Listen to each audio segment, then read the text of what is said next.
menjadi patah sehingga terbelah menjadi dua, ya.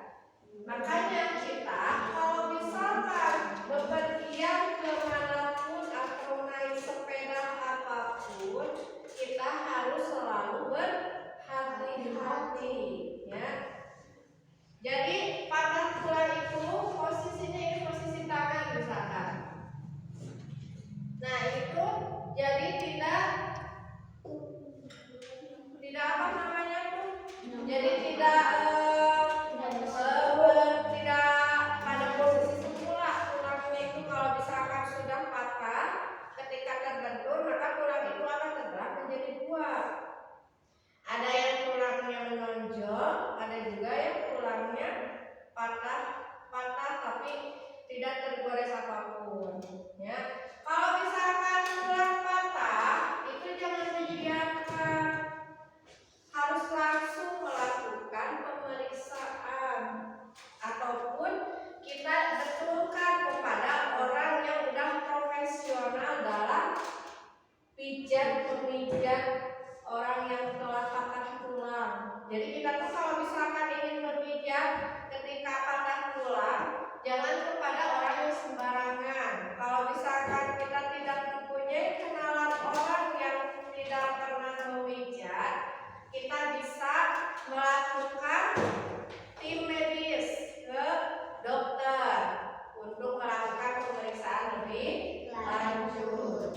Kalau nanti diperiksa oleh dokter, otomatis itu akan memakai alat, akan menggunakan operasi kecil dengan menggunakan besi apa namanya teh, kayak pen yang dipasang di dalam, tapi itu khusus untuk yang biasa mengikat tulang yang patah, jadi tidak sembarangan, ya. Nah itu teh biasanya jangka waktu berapa lama paling lama kalau sembuh? Hah? Kalau patah tulang berapa lama biasanya sembuh? 3 bulan, ya. Kadang-kadang itu juga kalaupun kita bisa menjaganya dengan baik, ikuti saran dokter, tidak bandel ataupun kita tidak melanggarnya, itu nanti akan sembuh dalam waktu kurang lebih 3 bulan, ya. Kalau misalkan kita ingin benar-benar sembuh, kita harus bisa benar-benar menjaganya, jangan sampai kebentur atau apa, jangan kebentur lagi, supaya posisi tulangnya itu bisa tumbuh kembali, jadi biasa narik deuingnya, bisa narik lagi, itu posisi tulang yang asalnya patah, terus nanti bisa kembali lagi seperti semulanya. Nah ini kan ada tulang yang posisinya terpisah seperti ini, ada juga tulangnya yang sampai bergeser ke pinggir. Suka ada ya kalau patah tulang sampai ke tulang menonjol, itu teh katakan apa kalau menonjol? Kalau misalkan tulangnya menonjol, itu bisa saja sampai menembus kulit atau bisa saja merobek kulit. Kalau misalkan tulangnya sampai menonjol patahnya, kan kalau misalkan patahnya hanya terpisah seperti ini, tapi posisi tulangnya masih sama sejajar, tidak bergeser. Memang patah tapi tidak sampai bergeser, ya. Itu masih bisa kita betulkan, asalkan kita jangan terlalu banyak bergerak. Kalaupun misalkan tulangnya sampai bergeser ke sebelah kiri atau kanan, tulang retak patahnya itu sampai bergeser. Kalau misalkan tulangnya bergeser, patahnya bergeser, itu bisa terlihat di dalam kulit. Kenapa? Posisi kulit yang asalnya lurus akan terlihat ada sedikit yang menonjol karena efek patah tulang yang bisa merobek kulit. Kalau misalkan patahnya sampai bergeser, otomatis kulitnya itu akan merobek, bakal kelihatan menonjol, ya.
berjalan dengan menggunakan tenaga seperti biasa?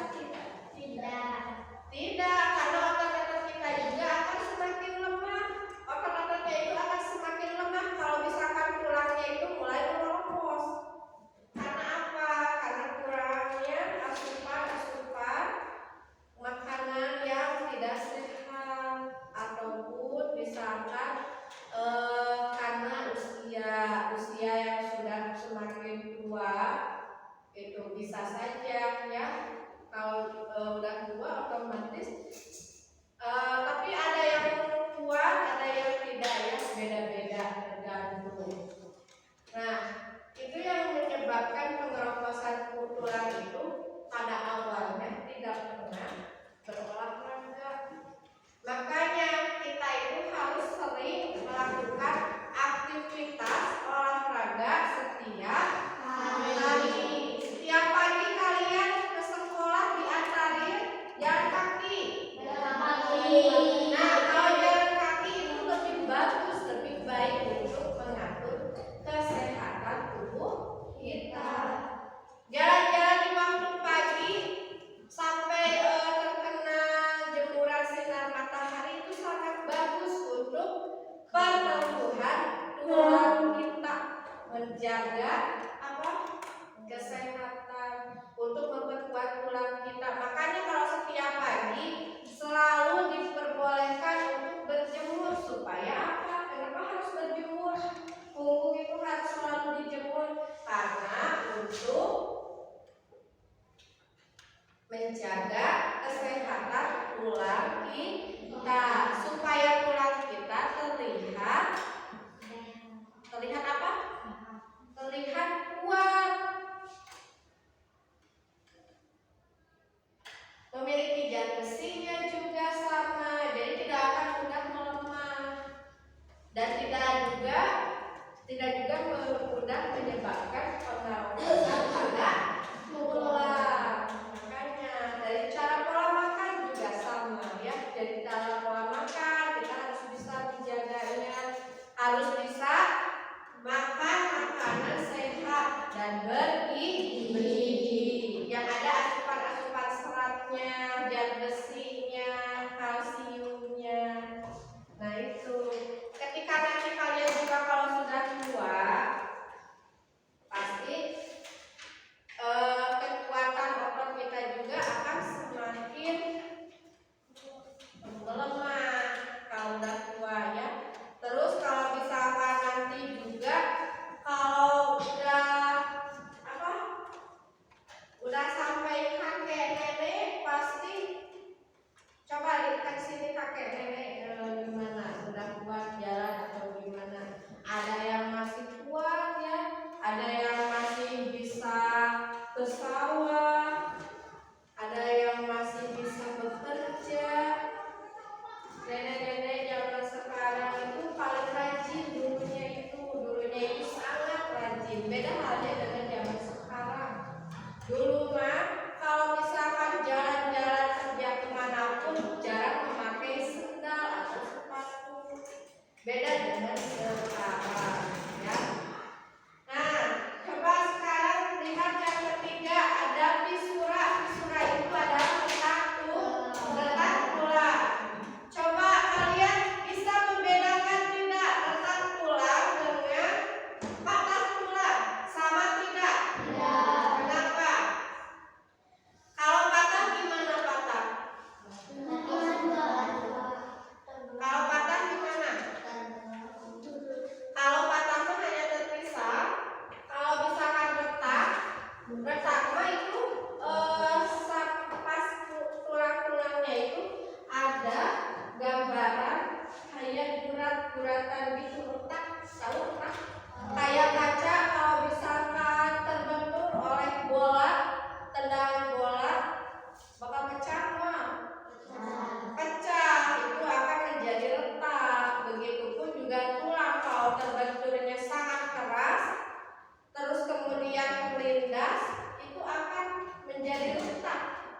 Beda halnya kalau misalkan hanya terbentur saja, itu bisa menyebabkan patah tulang. Tapi kalau misalkan terbentur sampai terlindas, itu bisa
dalam dalam